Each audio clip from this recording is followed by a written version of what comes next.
La estrategia del castrochavismo para mantenerse en el poder tiene 4 elementos.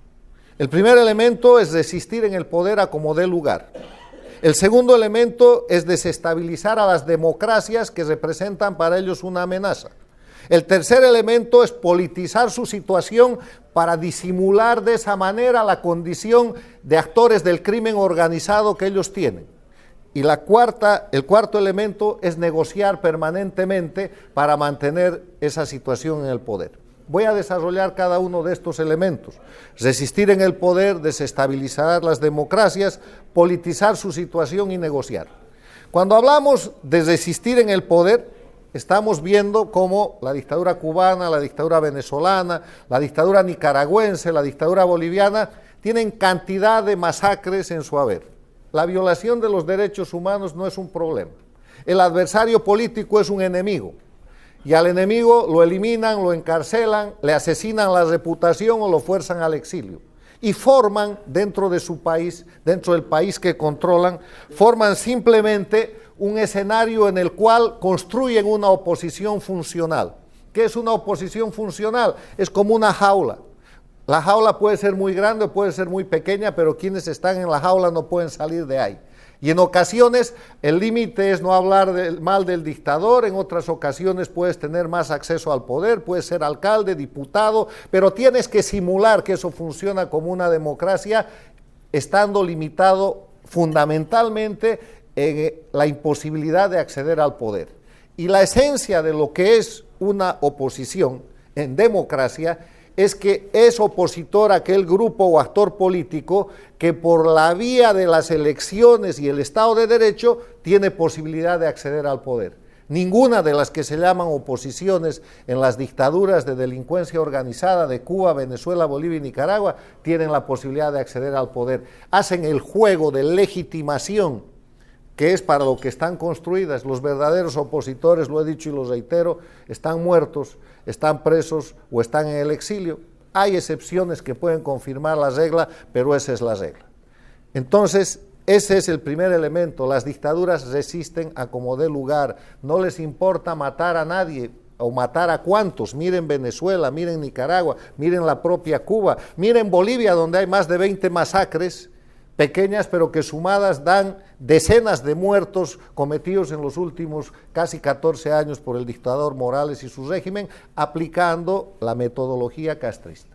El segundo elemento de esa estrategia es desestabilizar a las democracias que son una amenaza para ellos, y además lo hacen públicamente. Uno de los instrumentos más importantes de operación política, entre comillas, del castrochavismo es el Foro de Sao Paulo. El Foro de Sao Paulo se reunió en La Habana hace un año y sacó como conclusión que para defender los regímenes de Cuba, Venezuela, Bolivia y Nicaragua había que empezar a desestabilizar a los aliados del sistema del imperialismo que los atacaban. Y empezó la desestabilización en Chile, en la Argentina, en el Brasil, en el Perú, en Colombia, se puede ver objetivamente, en el Ecuador contra el presidente Lenín Moreno, y contra los propios Estados Unidos de América. ¿Ustedes creen por ventura que este sistema de presión migratoria que se presentó de pronto es una creación del proceso social? Es un hecho político digitado para desestabilizar y agredir al país que es la primera democracia del mundo, que son los Estados Unidos. O sea, les estoy dando ejemplos de cómo se pone en marcha un proceso de desestabilización de las democracias para que las democracias estén ocupadas en el proceso interno y no se ocupen de que caiga la dictadura de Venezuela, la de Cuba, la de Bolivia o la de Nicaragua. Lo hacen bien. El tercer elemento es politizar su situación. Una de las características que el mundo puede comprobar por la revolución comunicacional, por la tecnología que ahora permite que en tiempo real todos sepamos las noticias y más, es que las dictaduras, el castrismo en Cuba, el castrochavismo en Venezuela, en Bolivia y en Nicaragua, no son actividades políticas. Eso no es política. La política es una actividad que tiene como características, entre otras, el servicio al pueblo, la elección por el pueblo, la rendición de cuentas, el carácter temporal de la función pública. Esto no es política, estos señores toman el poder y se quedan para siempre y matan, asesinan, roban, hacen lo que quieren y para mantener su impunidad siguen en el poder. Eso se llama crimen organizado transnacional y no está en el ámbito de la política, sino está en el ámbito más bien de la Convención de Palermo contra el crimen organizado transnacional. Pero ellos, para no ser presentados como criminales, para que no se termine de caer la careta de la simulación política, lo que hacen como tercer elemento de su estrategia para mantenerse en el poder es politizar. Se presentan como revoluciones, se presentan como defensores de los pueblos, se presentan como progresistas, se presentan como populistas, se atribuyen ideologías que ya están superadas por la historia, son izquierdistas, son socialistas, son inclusive comunistas, cualquier cosa que les sirva para no caer en el verdadero ámbito donde están, que es el crimen organizado transnacional. Y en eso consiste la politización. O sea, los Castros se creen políticos cuando en verdad son criminales. Chávez y Maduro reclaman condiciones y fueros como políticos e inclusive como dignatarios de Estado cuando en verdad son criminales. Ortega y Evo Morales hacen exactamente lo mismo porque la politización los beneficia en aprovecharse del Estado, en presentarse como gobernantes y en privilegiarse con la serie de inmunidades y de beneficios que esa situación trae. El cuarto elemento es negociar, y lo estamos viendo hoy en día en el tema de Venezuela.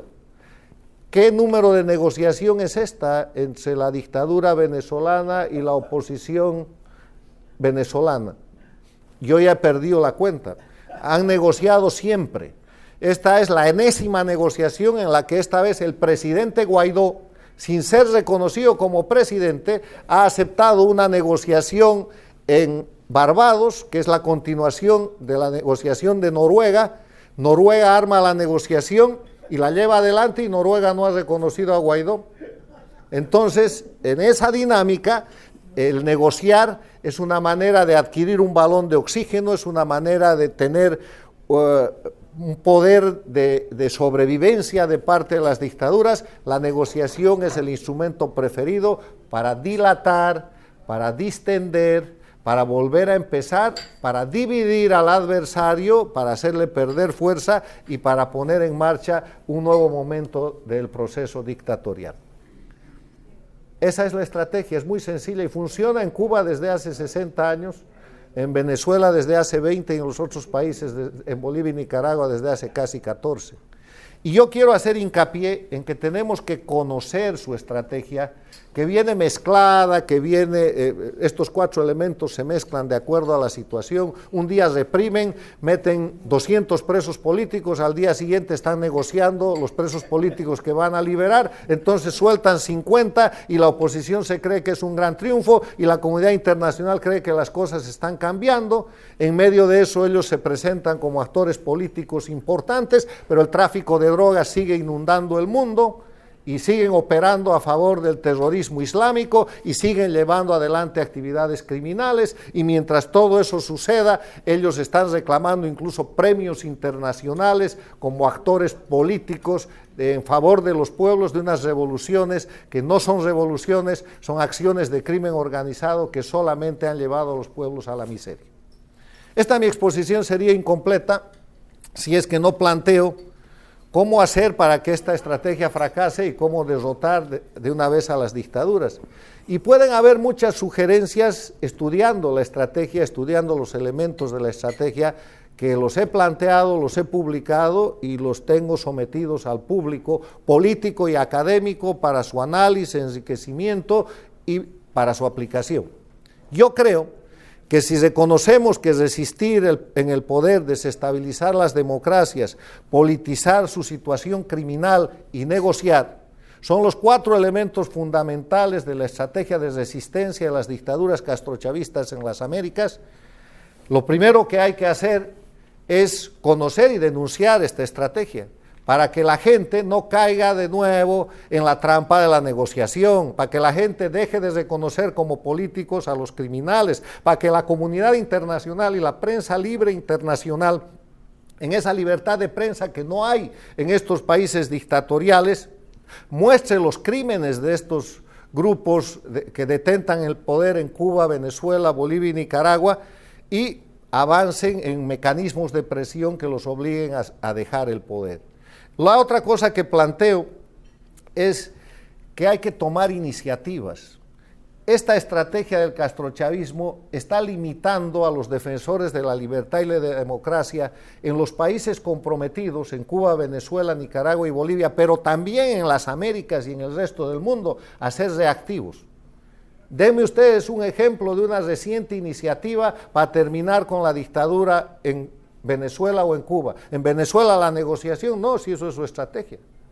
En Venezuela, en Nicaragua, la liberación de los presos políticos con más negociación, esa es la estrategia del castrochavismo. Hay que dejar de ser reactivos y hay que pasar a tomar la iniciativa. ¿Qué iniciativa? La que plantee el momento, la situación y la gente que está trabajando en sus países para liberarlos. Y otra cosa que planteo es, hay que limitar lo más que se pueda esta mascareta, este mascarón de que los delincuentes de Cuba, Venezuela, Bolivia y Nicaragua que detentan el poder dictatorial en ese país son políticos, son criminales y hay que avanzar en la aplicación de la Convención de Palermo. Hay algunos antecedentes para que esta gente sea objeto de persecución y captura en todo el mundo como criminales comunes y no como